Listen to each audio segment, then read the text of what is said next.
एक और OCD recovery Instagram live में आपका स्वागत है। मैं आज डर और समय के डर की अवधारणा के बारे में थोड़ी-सी बात करने जा रहा हूँ और कैसे हम सभी सोचते हैं कि हम ही एकमात्र इंसान हैं जिसे ओसीडी या चिंता है। जिस तरह से हमें है और ये कि हम हमेशा के लिए इसमें फँसने जा रहे हैं और हम अलग हैं, हम नियम के अपवाद हैं क्योंकि हम सब यही करते हैं। अब इसका कारण ये है कि ओसीडी की यात्रा इतनी अलग-थलग कर देने वाली होती है और ये ऐसी होती है, ज़ाहिर है इसमें किसी तरह का आनुवंशिक घटक होता है, जो इसे एक प्रकार की अवधि में एक क्रॉनिक फॉर्मेट में ट्रिगर करता है, जैसा कि अक्सर कहा जाता है 24 घंटे की अवधि में। और जब ऐसा होता है तो आप तुरंत अपने दिमाग में सोच रहे होते हैं, आप बहुत जल्दी-जल्दी सोच रहे होते हैं कि मैं फँस चुका हूँ, मैं इससे कभी भी बाहर नहीं निकल पाऊँगा, मैं एक तरह से उस पल में डूब चुका हूँ। आप ये सोचते हैं इस तरह के डर चक्र का डर जिस पर आप कभी भी काबू नहीं पा पाएंगे। आप कभी भी इससे बाहर निकलने का रास्ता नहीं ढूंढ पाएंगे और आप ऐसा सोचने लगते हैं। तो फिर जब ऐसे बदलाव से गुजरते हैं तो आप कुछ आशंकाओं पर काबू पा लेते हैं। आपको लगता है कि आपने यहाँ एक बड़ा सुधार किया है, आप थोड़ा स्वतंत्र सा महसूस करते हैं और फिर आपको इस तरह की झूठी उम्मीद मिल सकती है जहाँ आपको लगता है कि आपने कर दिखाया है, आप रिकवर हो गए हैं और फिर कुछ और हो जाता है, या आपका चिंता और ओसीडी और यात्रा के इन सभी छोटे वर्गों के साथ एक अलग संबंध होता है। आप अधिक आत्मविश्वासी हो जाते हैं या आप अधिक नाकामयाब या अधिक फंसे हुए महसूस करते हैं। तो ये समझ में आता है कि हम इस पर पूरी तरह से ध्यान केंद्रित करने वाले हैं। मुझे यह जानने की जरूरत है कि मैं पूरी तरह से रिकवर हो गया हूँ। मुझे यह जानने की जरूरत है कि सब कुछ ठीक हो गया है और हम देख रहे हैं, जैसा कि मैं कहता हूँ, हमारे दिमाग में 24/7 इस काल्पनिक थर्मामीटर के साथ ये जानने की कोशिश कि मैं अभी भी कितना चिंतित हूँ, मैं अभी भी कितना डरा हुआ हूँ। शारीरिक चिंता मुझे और इन सभी अलग अलग चीजों को कितना प्रभावित कर रही है। ये वैसा ही है जैसा किसी ने अपने वजन को लेकर चिंतित होता है और वे बनना चाहते हैं। मैं खाने के विकार वाले किसी इंसान के बारे में बात नहीं कर रहा हूँ, मैं बॉडी डिस्मॉर्फिया वाले किसी इंसान के बारे में बात नहीं कर रहा हूँ, मैं बस एक ऐसे इंसान के बारे में बात कर रहा हूँ जिसका ध्यान अपने वजन पर होता है।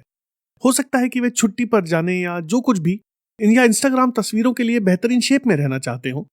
वे अपने शरीर को एक जूम जैसे फोकस में देख रहे हैं, सटीक एकदम उन बिंदुओं पर जो उन्हें पसंद नहीं है, कि मैं कितना मोटा हूं, मेरी बाहों पर, मेरी ट्राइसेप्स के पीछे, मेरे पेट पर फैट कैसा है, वह फैट कंसिस्टेंसी कैसी है, ये रोशनी में कैसा दिखता है, ये कैसा दिखता है।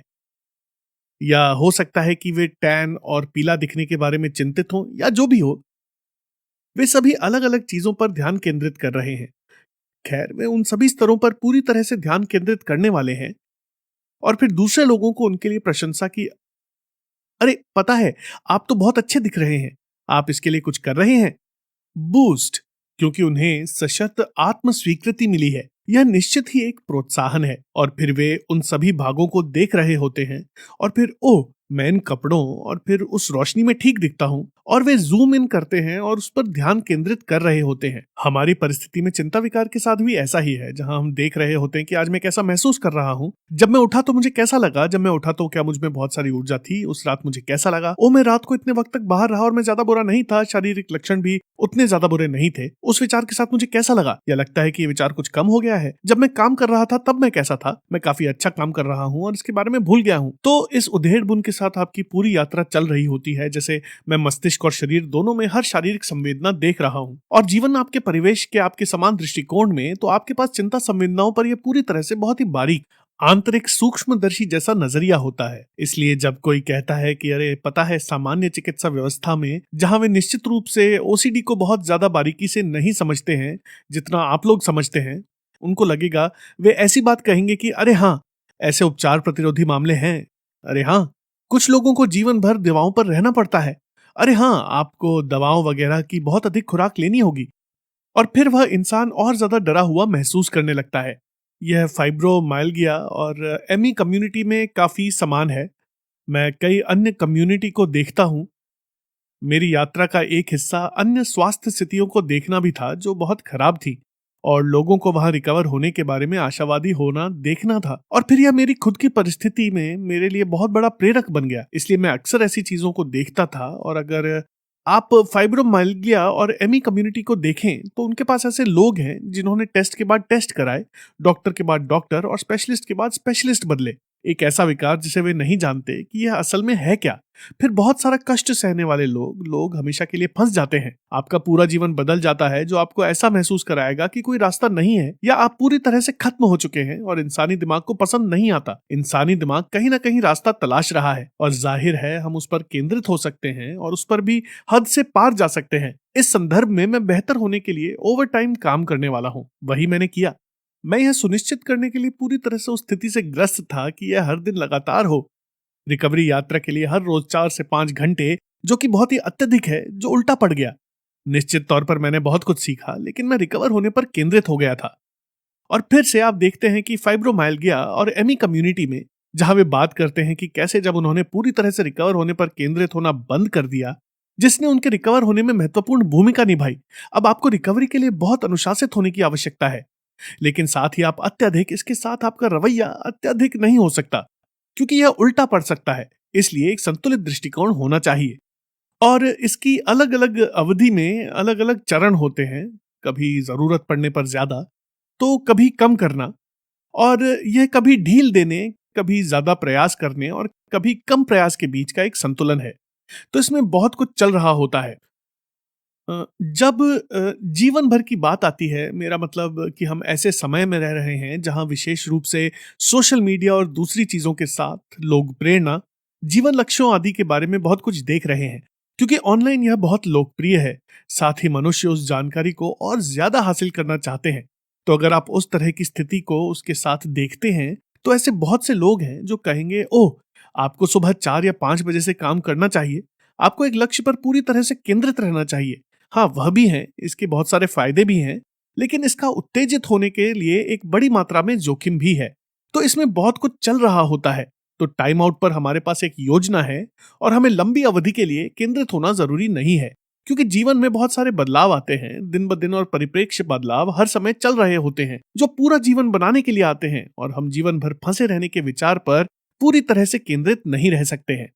एक दिन पर ध्यान दें। लक्षणों के बारे में क्या? क्या आप आज उन्हें मैनेज कर सकते हैं? क्या आप इनमें कामयाब हो सकते हैं? क्या आप बना सकते हैं? क्या आप उस पर निर्माण कर सकते हैं और हर दिन के साथ और अधिक आत्मविश्वास प्राप्त कर सकते हैं? किसी भी क्लिनिक में, किसी भी विकार, बीमारी या किसी भी चीज में रिकवरी यात्रा हमेशा कदम दर कदम उन विशेष दिनों में धीरे धीरे आगे बढ़ना होती है, जब तक कि हम लंबी अवधि में कोई एक बड़ा सुधार नहीं देख लेते हैं। लेकिन यह वे छोटे कदम हैं जो नींव रखते हैं और किसी भी चीज का निर्माण करते हैं। जैसे अगर कोई एक व्यवसाय बनाता है या कोई एथलीट जो स्पोर्ट्स सीखता है, तो वे क्या करते हैं? वे बहुत छोटी छोटी मात्रा में शुरू करते हैं, फिर निर्माण करते हैं। लेकिन फिर ओसीडी क्या करता है, और ज्यादातर चिंता विकार क्या करते हैं, और इसी तरह डिप्रेशन, यह इस तथ्य पर पूरी तरह से केंद्रित है कि यह चीज इतनी बुरी है, यह और ज्यादा खराब नहीं हो सकती है। और इस पल में आप कैसा महसूस करते हैं, इसका आपको एक भावनात्मक एहसास हुआ है जो आपको ऐसा महसूस कराता है। अगर आप ऐसा महसूस करते हैं तो आप कभी भी अलग महसूस नहीं करेंगे। लेकिन आज की भावनाएं हमेशा की भावनाओं के समान नहीं है। आप किसी भी चीज को इस नजरिए से देख सकते हैं। आप जिंदगी भर नियमित सेक्स की तुलना में पहली बार सेक्स करते हुए देख सकते हैं। यदि आप इसे पहली बार से तुलना करते हैं, तो संभवतः यह आपको बाकी की जिंदगी के बारे में एक बहुत ही पक्षपातपूर्ण दृष्टिकोण देता है। तो आप ऐसा नहीं कर सकते, और हम हर चीज के साथ ऐसा करते हैं। सब कुछ बदल रहा है। एक ऐसा समय होगा जब आपको सच में भूख लगी होगी और आप कोई खास चीज खाना चाहते हैं, और एक समय ऐसा होगा जब आप नहीं खाना चाहते हैं, या दूसरी बार जब आपने कोई चीज बहुत ज्यादा खा ली है और आपको इससे मन भर गया है, या जो भी है। और भावनात्मक स्थिति के संदर्भ में इतनी विविधता है जो हर समय हो रही है। लेकिन हम इस पर ध्यान केंद्रित करते हैं। मुझे शांत महसूस करने की जरूरत है। मुझे यह महसूस करने की जरूरत है कि मैंने उस बिंदु से पहले कैसा महसूस किया जब मैंने क्रॉनिक ओसीडी विकसित की। यही लोग मार्कर के रूप में उपयोग कर रहे हैं। जैसे मंगलवार फरवरी 23, 2004, इस बिंदु पर मैंने क्रॉनिक ओसीडी विकसित की। इससे पहले मुझे अभी उस एहसास पर वापस जाने या जानने की जरूरत है कि अगले कुछ वर्षों या महीनों में वह एहसास हासिल किया जा सकता है। हम बहुत से लोगों को मिस करते हैं, वर्षों के बारे में सोचना नहीं चाहते हैं, या बहुत से लोग हफ्तों या दिनों के बारे में सोचना चाहते हैं। और अगर मैं याद नहीं कर सकता तो मेरा जीवन बर्बाद हो गया है। और ये बहुत ही निरपेक्ष सोच है, क्योंकि जीवन का पूरा नजरिया बर्बाद हो गया है। यह वैसा ही है जैसा आप एथलीटों को देखते हैं जिन्हें उच्च स्तर का प्रदर्शन करने से चोट लग जाती है, या आत्महत्या कर लेते हैं, क्योंकि वे एक एथलीट होने के अलावा किसी और चीज पर दृष्टिकोण को स्थानांतरित नहीं कर सकते हैं। इसलिए हमें जो करने की जरूरत है वह यह है कि हमें अनुकूल देखने की जरूरत है। मनुष्य अनुकूलन करने में उस्ताद होते हैं, लेकिन वह असल में इसे प्रवाहित करने के बारे में है। मैं आपको ऐसे सैकड़ों लोगों से मिला सकता हूं जिन्हें वास्तव में बहुत खराब स्थिति में गंभीर बीमारियां हैं। उनका दृष्टिकोण और उनके मन में आज ये कितना अच्छा महसूस करते हैं, यह हम में से बहुत लोगों की तुलना में बहुत बेहतर है। जब हम बुरे दिनों में होते हैं क्योंकि उस बदलाव पर उनका एक दृष्टिकोण होता है। अब ओसीडी के साथ भी ऐसा ही है, जैसा कि मैं अक्सर कहता हूँ। इस वीडियो के दौरान मुझे आज शारीरिक रूप से 30 से 40% चिंता हो सकती थी। मुझे यह अभी भी हो सकता था और मुझे कोई फर्क नहीं पड़ेगा। मुझे लगता है मुझे यह पसंद है, लेकिन इसे किसी बिंदु पर गुजर जाना चाहिए। हालांकि अगर मेरे पास पहले से यह धारणा होती तो मैं उस स्थिति में नहीं होता, क्योंकि मैं चीजों को ऐसे सोच रहा होता जैसे, ओह क्या होगा अगर ये कभी नहीं जाता, हे भगवान क्या होगा अगर ये वास्तविक है, हे भगवान मैं इससे नहीं संभाल सकता, मैं इसके बारे में कैसे बोल सकता हूँ, क्या होगा अगर लोगों ने मुझे इसके बारे में बात करते देख लिया, मैं वाकई अजीब लगता है। ये सभी मिश्रित तर्कहीन विश्वास मेरे जहन में घूमते रहेंगे और पूरी तरह से बंद और फंसा हुआ महसूस करने की अनुभूति पैदा करेंगे। तो आपके दृष्टिकोण बदल रहे हैं, आपकी संवेदनाएं बदल रही हैं, आपका शरीर बदल रहा है, ठीक है। इसलिए हमें असहजता से निपटना सीखना होगा। जब मैं अनिद्रा से पीड़ित था और मैंने बात की, वर्षों से मुझे चिंता, ओसीडी और इसी तरह की समस्याओं का सामना करना पड़ा। मैं इस यात्रा में कुछ महान लोगों से मिला जो विशेष क्षेत्रों के बहुत जानकार थे। क्योंकि मैंने हमेशा शोध किया और अलग-अलग क्षेत्रों में सबसे अच्छे लोगों से मिला, और अनिद्रा के लिए मुझे याद है जब मैंने एक तरह से अनिद्रा के दिग्गजों से बात की, 20 साल तक अनिद्रा से जूझने वाले लोगों से बात की थी। वे मंचों पर थे और फिर ठीक हो गए थे और इस बारे में बात कर रहे थे कि ये कैसे नींद आने की अनुभूति का डर था, या कैसे थके हुए होने की अनुभूति का डर था, थके हुए लगने का जो उन्हें इतना परेशान करता था, और वे इससे नफरत करते थे और उन्होंने इसे खारिज कर दिया, और वे इससे छुटकारा पाना चाहते थे और उन्होंने इसे तत्काल मृत्यु या शरीर के क्षय के रूप में देखा जो शीघ्र मृत्यु की ओर ले जाएगा, और इसलिए वे उस पर इतने केंद्रित थे। तो जाहिर है कि अवचेतन रूप से हम इतने अवचेतन नहीं हैं, क्योंकि यह हमारे सामने प्राथमिक चेतना में है, बिल्कुल हमारे सामने। हम बिस्तर पर जाते हैं लेकिन हम अत्यधिक चिंतित होने के बारे में चिंतित होते हैं, हमारे शरीर के मरने, सड़ने, अनिद्रा के बारे में आपका जो भी दृष्टिकोण या व्याख्या है उसके बारे में, और इसलिए पूरा चक्र शुरू हुआ और फूट पड़ा और एक निरंतर चक्र बन गया। वह उस हिस्से पर उस निर्धारण के कारण है, जबकि एक बार वे ऐसे थे जैसे, ठीक है, पता है क्या, मैं मरा नहीं हूं। अगर मैं 5 घंटे भी सोता हूं तब भी मैं सब कुछ करता हूं, भले ही मुझे नींद आ रही हो। मैंने फिर भी ये और ये किया, मेरा अभी भी एक परिवार था, मैं एक व्यवसाय चलाता था, ये सब अलग-अलग काम किए हैं, और फिर उनका डर कम और कम हो गया और फिर वक्त के साथ वह खत्म हो गया। इसका मतलब ये नहीं था कि उनमें से बहुत सारे लक्षण और बिना ताज़ा नींद वगैरह जो विशेष रूप से फाइब्रोमाइल्गिया और एमी क्रॉनिक थकान सिंड्रोम में देखे जाते हैं, उन्हें शांति से रहने के लिए पूरी तरह से जाने की आवश्यकता नहीं थी। अब मेरे साथ भी काफ़ी कुछ ऐसा ही है। मैं बहुत बहुत बुरी अनिद्रा से पीड़ित था, और पता है मैं क्या सोचता था? मुझे लगता था कि मेरा पूरा जीवन उल्टा हो गया है। मुझे लगा कि मेरा पूरा जीवन उल्टा हो गया है। एक बार जब मैं उस स्थान पर पहुंच गया जहां मैं फिर से काम कर रहा था, तब भी वह बहुत ताज़ा कर देने वाली नींद नहीं थी और मैं बहुत सुस्त और एक तरह से किसी स्वप्न की अवस्था में महसूस कर रहा था। लेकिन उस दौरान भी मैंने कुछ बेहतरीन समय व्यतीत किया। जैसे कई रातें ऐसी थी जब मैं एक बार में था और फिर सबसे बातचीत कर रहा था और सब कुछ कर रहा था। हालांकि मुझे रात की शुरुआत में थकान महसूस हुई और मुझे लगा कि मैं बाहर नहीं रह सकता, फिर भी मैं बाहर रहा। और एक बार जब मैं विचलित हो गया और मैं इसके बारे में भूल गया, आपका मस्तिष्क आपको थोड़ा अतिरिक्त ऊर्जा देता है, क्योंकि मस्तिष्क ऐसा ही है। मस्तिष्क किसी खास तरह से काम नहीं करता है। मेरा मतलब है इन विकारों के सभी अलग अलग हिस्सों में कई तरह की चीजें हैं, लेकिन अनिद्रा के साथ सिर्फ इसलिए कि आप बहुत सुबह से थके हुए हैं, इसका मतलब ये नहीं है कि आप पूरे दिन थके रहेंगे। सिर्फ इसलिए कि आप थका हुआ महसूस कर रहे हैं, इसका मतलब ये नहीं है कि आप पूरे दिन कुछ नहीं कर सकते। आपको शाम के समय ऊर्जा का एक प्रकार का अतिरिक्त बढ़ावा भी मिलता है। इसलिए जब आप रात में बाहर जाते हैं तो आप अक्सर ऐसा महसूस करेंगे, ओह मैं 12 या 1 बजे की तुलना में बहुत अधिक जीवंत महसूस कर रहा हूँ, सिर्फ इसलिए कि मस्तिष्क ऐसे ही काम करता है। और इसलिए मैं ऐसा पाता था, और इसलिए इस तरह की चीजें, ये महसूस करना कि मैं अभी भी पूरी तरह से सब कुछ कर सकता हूँ। मेरे परिवार में नार्कोलेप्सी हो गई है, गंभीर रूप से नहीं लेकिन मेरे पिता के साथ। तो आनुवंशिक रूप से उसके भी तत्व इसमें हो सकते हैं, मुझे नहीं पता। लेकिन मुझे इस तरह की हर चीज की वास्तव में विस्तार से जांच करने की आवश्यकता नहीं है कि मेरा मस्तिष्क और आनुवंशिकी और जैविक सब कुछ वैसे कार्य करते हैं जो मैं तब करता था जब मैं स्वास्थ्य ओसीडी से पीड़ित था। मैं किसी भी जैविक चीज, किसी भी जैविक खतरे, किसी भी जोखिम से बहुत डरता था। इसलिए मैं लगातार डॉक्टरों के पास जाता रहता था और जांच पर जांच करता रहता था, क्योंकि मैं यह सुनिश्चित करना चाहता था कि मेरा शरीर उस तारीख से पहले की तरह सुरक्षित और सही था जब मुझे खुद को क्रॉनिक ओसीडी विकसित करते हुए याद है।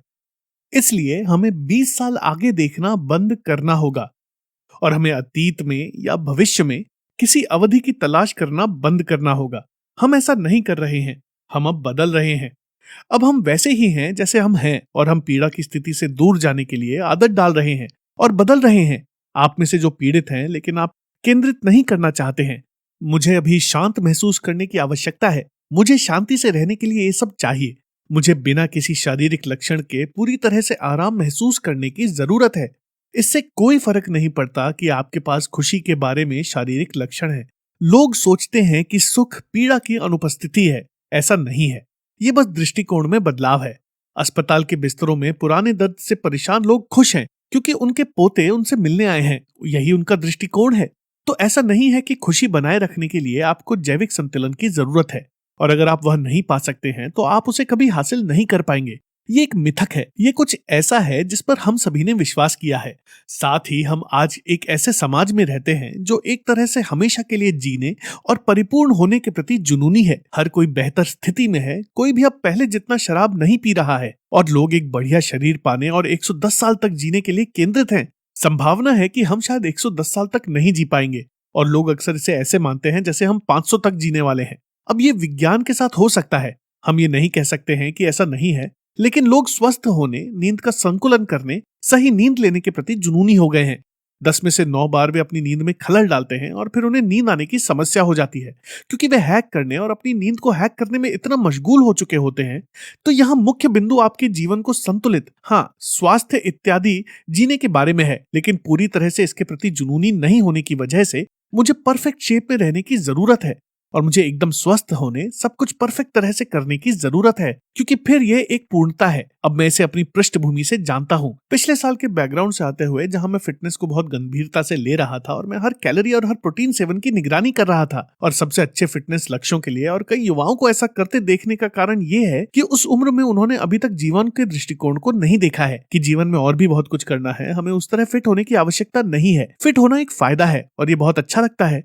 मुझे गलत मत समझना, ये एक शानदार एहसास है, लेकिन अक्सर इसके प्रति अधिक जुनून, ये नियंत्रण करने और हमारे इस दृष्टिकोण की दूसरे हमारे बारे में क्या सोचते हैं इसके साथ आता है। आपको 50-60 साल के लड़के और औरतें सोचने ऐसा सोचते हुए नहीं मिलेंगी। हम सोचते हैं, लेकिन उतना नहीं। ये सोच कर कि मुझे हर किसी को प्रभावित करने के लिए इस अविश्वसनीय आकार में होना है, क्योंकि जैसे जैसे जीवन के प्रति आपका दृष्टिकोण बदलता है और आप अधिक तर्क संगत और सामान्य रूप से जीवन के अनुरूप हो जाते हैं, तो वे चीजें बदल जाती हैं। लेकिन शुरुआत में वैसे ही जैसे 15 या 16 साल के बच्चे इस बात को लेकर बहुत नर्वस होंगे कि उन्हें नाइट आउट पर कैसा माना जाता है, या किसी एक ऐसे इंसान के विपरीत जो 60 साल का है, तो ये सभी चीजें बदलाव, प्रतिबिंब, चीजों को अलग तरह से देखना है, और हमारे जीवन के दोनों क्षेत्रों, बाहरी और आंतरिक के बारे में हमारे दृष्टिकोण को बदलना है।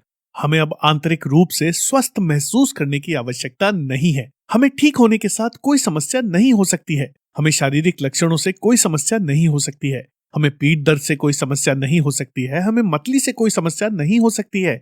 हमें दिल की घबराहट, चिंता महसूस करने के साथ कोई समस्या नहीं हो सकती है। हमें अभी भी हार्म ओसीडी के साथ कोई समस्या नहीं हो सकती है। हम अपनी अभी भी लैच होती ओसीडी के साथ ठीक हो सकते हैं। हम ऐसे रिश्ते में रहने के साथ ठीक हो सकते हैं जहां हम प्यार महसूस नहीं करते हैं। हमें इस सब के साथ कोई समस्या नहीं हो सकती है।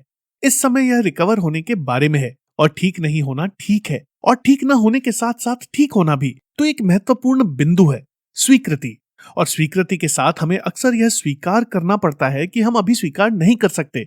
हमें यह भी स्वीकार करना होगा कि हम अभी फंस गए हैं, और हमें यह भी स्वीकार करना होगा कि इसमें थोड़ा समय लग सकता है।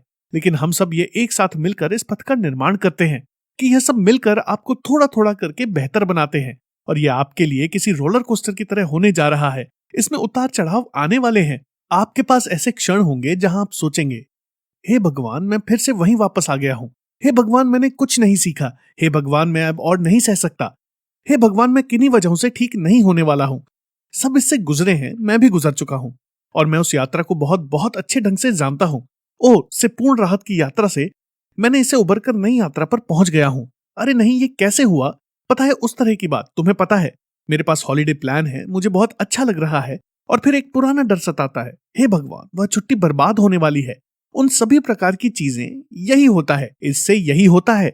अन्य बीमारियों, अन्य विकारों वालों को, लोगों को देखना और वो कैसे रह रहे हैं, यह देखकर अच्छा लगा। मैं अब खुद को देख सकता था और खुद से कह सकता था, शारीरिक और स्वास्थ्य चीजें हैं। ऐसा नहीं है कि मुझे और भी कुछ बहुत गंभीर है। कुछ ऐसी बड़ी समस्या नहीं है। सामान्य शारीरिक शिकायतें, घुटने के दर्द, जब मैं छोटा था तो गलत तरीके से ज्यादा वजन उठाने की वजह से पीठ के निचले हिस्से में दर्द, और इसी तरह की कुछ परेशान करने वाली कुछ चीजें हैं। लेकिन वो सारी चीजें मुझे परफेक्ट होने की जरूरत नहीं है, क्योंकि ज्यादातर लोग कभी नहीं होंगे।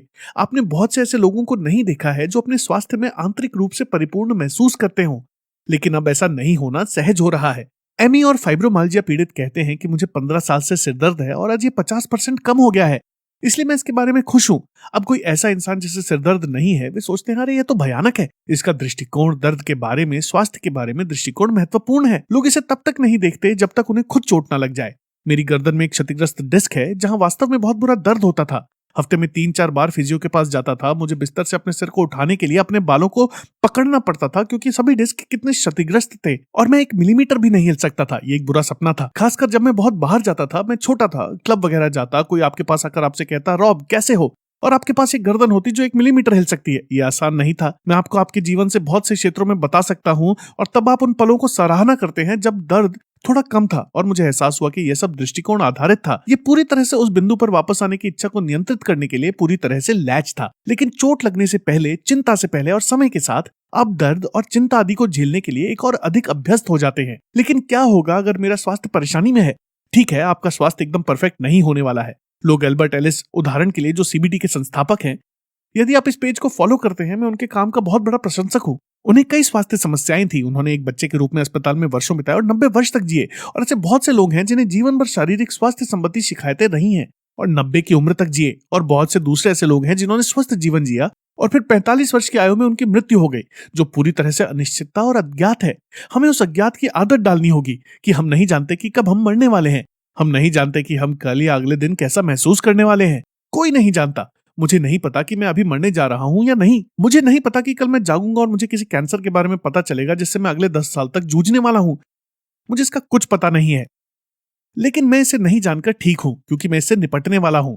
और जो सबसे बुरा हो सकता है वो ये है कि मैं मर जाऊंगा, लेकिन मैं वैसे भी मरने वाला हूं और वह बहुत दूर नहीं है। मैं अपने 30 की उम्र में, लगभग 36, शायद 35-40 साल की उम्र में मेरा जीवन काल फिर से ये गारंटी नहीं दे सकता कि यह पूर्ण स्वास्थ्य में होगा। हम पल पल इसके साथ आगे बढ़ते जाएंगे और इन सभी चीजों को करने वाले हैं। और ये सब चीजें जिनके स्वास्थ्य और फिटनेस में सुधार के बारे में हम जागृत हैं और सभी अलग अलग क्षेत्र में जो हमें जीने और बेहतर महसूस करने में मदद करते हैं, क्योंकि हम यही करने की कोशिश कर रहे हैं। और वास्तव में अलग अलग क्षेत्रों में उन सभी परिवर्तनों के साथ हम बहुत बेहतर महसूस करने लगेंगे। लेकिन मैं इसकी गारंटी नहीं दे सकता और मुझे इस समय शांति से रहने की गारंटी देने की आवश्यकता नहीं है। तो मैं यही हाईलाइट करना चाहता था। चिंता या शारीरिक बीमारी और बीमारियों के माध्यम से असहज संवेदनाओं को सहना सीखना किसी असहज कोट की तरह जो आपकी खुशी को कम नहीं करता है। और याद रखें कि खुशी एक गतिशील लक्ष्य है। तो इस कॉल के दौरान मैं अभी कितना खुश हूं? खैर, ये मेरा जुनून है, मैं जो कर रहा हूं उससे मुझे प्यार है। लेकिन मैं शायद उतना खुश नहीं हूं जितना मैं अगर किसी एक ऐसे इंसान के साथ डेट पर होने से होता जिसे मैंने वास्तव में पसंद करना शुरू किया है और हम साथ में अच्छा खाना खा रहे होते। कल्पना कीजिए कि यह कितना खुशनुमा हो सकता है। लेकिन मैं नहीं कर सकता। मैं उस सनसनी का पीछा करने की कोशिश नहीं कर रहा हूं। हम एक ऐसे जीवन शैली नहीं जी रहे हैं जिसे हम आज मनुष्य के रूप में देखते हैं। इसलिए सुखवादी जीवन शैली से हम हर समय इन सभी ऊंचाइयों को और इन सभी अच्छी भावनाओं को पीछा करने की कोशिश कर रहे हैं, क्योंकि ये टिकाऊ नहीं है। इसलिए मैं एक रूखे तरीके से अधिक व्याख्या करने की प्रवृत्ति रखता हूं। इसलिए बिना आवश्यकता के शांति से रहना सीखना, उस समय जो कुछ भी कर रहा हूं उसके साथ जितना हो सके शांति से रहना सीखना। और फिर यह बहुत अच्छा है। फिर मैं समग्र हूं, मैं यथोचित रूप से संतुष्ट हूं और मैं अभी भी अतिरिक्त बोनस के लिए बाकी सभी चीजें करता हूं। लेकिन मुझे ऐसा करने की आवश्यकता नहीं है। मैं इसका पीछा नहीं कर रहा हूं। मुझे नहीं लगता है कि मेरे पास ये होना चाहिए और यही समस्या है। आज बहुत से लोग ऐसा सोचते हैं कि अगर मुझे वह मिल गया या अगर मुझे यह मिल गया तो मुझे खुशी होगी। ठीक है, यह विकसित करने वाला है। आप भविष्य की संभावना के लिए आज जो खुशी है उसका त्याग कर रहे हैं जो शायद प्राप्त ना हो। इसलिए आपको अभी जो मिला है उसकी आदत डालने की जरूरत है। संवेदनाएं, स्वास्थ्य, आर्थिक परिस्थितियां, पारिवारिक परिस्थितियां, रिश्ते की परिस्थितियां, सब कुछ। और हमें सोचने की जरूरत है। ठीक है, मैं इसके साथ हूं। थोड़ा शांति बनाने के लिए अभ्यास करने जा रहा हूं, बस थोड़ा सा और थोड़ा और थोड़ा, दिन ब दिन थोड़ा थोड़ा इसे अपनाने की जरूरत है, इसे दूर धकेलने की बजाय। हम अक्सर ओसीडी के साथ ऐसा करते हैं। जब ये चला जाएगा तब मैं बेहतर हो जाऊंगा, जब ये चला जाएगा तब मैं ठीक हो जाऊंगा, जब ये चला जाएगा तो मेरा जीवन बेहतर होगा। इससे काम नहीं चलने वाला है। आपका जीवन ही आपका जीवन है। आप अभी जैसे हैं वैसे हैं। जो हम बदलने के लिए करते हैं वह हो सकता है। हम अभी जैसे हैं वैसे हैं और इस भावना को स्वीकार करना और शांति बनाना सीख रहे हैं कि इस पल हम कैसे हैं। हम अभी उस स्थिति में हैं और ये महत्वपूर्ण है। और मुझे बहुत सारे शारीरिक परिवर्तन के लक्षणों के साथ ऐसा करना पड़ा क्योंकि अक्सर ओसीडी एक शारीरिक लक्षण को बदल देता था, जो मुझे बहुत परेशान करता था। जैसे शायद सचमुच पसीना आना बढ़ गया हो या ऐसा ही कुछ। मुझे लगता था अरे नहीं, ये कितना कष्टप्रद है कि पिछले हफ्ते तो मेरे साथ ऐसा बिल्कुल भी नहीं था और शारीरिक लक्षण लगातार बदलते रहते थे। तो एक बिंदु पर मैं ऐसे होता कि ठीक है, मेरे साथ ऐसा कभी नहीं हुआ था। सिर्फ अगर मेरे साथ ऐसा नहीं हुआ था तो मैं पिछले हफ्ते ठीक था, क्योंकि मेरे लिए जो हुआ करता था वह यह था कि आपका नया शारीरिक लक्षण था, धमाका, लैच होता हुआ, और ये खत्म होने की प्रवृत्ति नहीं रखता था। कभी कभार फीका पड़ जाता था, लेकिन फिर दूसरी ओर जब मैं ओसीडी से पीड़ित था तो मैंने अपनी जिंदगी में और ज्यादा सहा, और ये बहुत निराशाजनक था क्योंकि मैं लगातार उस स्थिति से पहले रहने की स्थिति की चाह में था जो मैं अभी या उस लक्षण के आने से पहले महसूस कर रहा था। अक्सर मेरी ओसीडी में मुझे एहसास हुआ जैसा मैंने सोचा था, हे भगवान, मैं ओसीडी में नींद की समस्या नहीं होने की ज्यादा महत्व नहीं दे रहा था। फिर जब ये समस्या विकसित हुई, फिर मुझे लगा काश मुझे वह समस्या नहीं होती, या जब मेरे पास दूसरी चीजों में बदलाव के साथ चीजें थी, जैसे कि मांसपेशियों में जकड़न या थकान या जोड़ों का दर्द, तो आप पहले के समय की सराहना करते हैं। और फिर यह अतीत में वापस जाने की इच्छा के साथ एक जुनून बन गया। या मैंने कैसे किया, मैं इससे छुटकारा कैसे पाऊं? जब तक मैं उस बिंदु पर नहीं पहुंच गया जहां मैंने जो भी है ये मेरा शरीर है, इस तथ्य को स्वीकार करना शुरू किया, मैं ऐसा ही हूं, अभी मैं इसी स्थिति में हूं, और उसे वहीं छोड़कर और आंतरिक रूप से उसे बदलने की कोशिश नहीं कर रहा हूं। रिकवरी की दिशा में काम कर रहा हूं, लेकिन आंतरिक बदलाव के लिए बाध्य करने की जरूरत नहीं है। दोस्तों, आप लोगों से यहां मिलकर बहुत अच्छा लगा, और निक, आज सभी सवालों का जवाब देने या उस पर अधिकांश सवालों को कवर करने के लिए आपका बहुत बहुत धन्यवाद। मैं आज सवाल जवाब में नहीं जा रहा हूं, मैं बस यहां आना चाहता था और उस विशेष विषय पर बात करना चाहता था, और सवाल जवाब के लिए मैं बहुत जल्द यहां वापस आऊंगा। ठीक है दोस्तों, फिक्र मत करो, फिर मिलते हैं।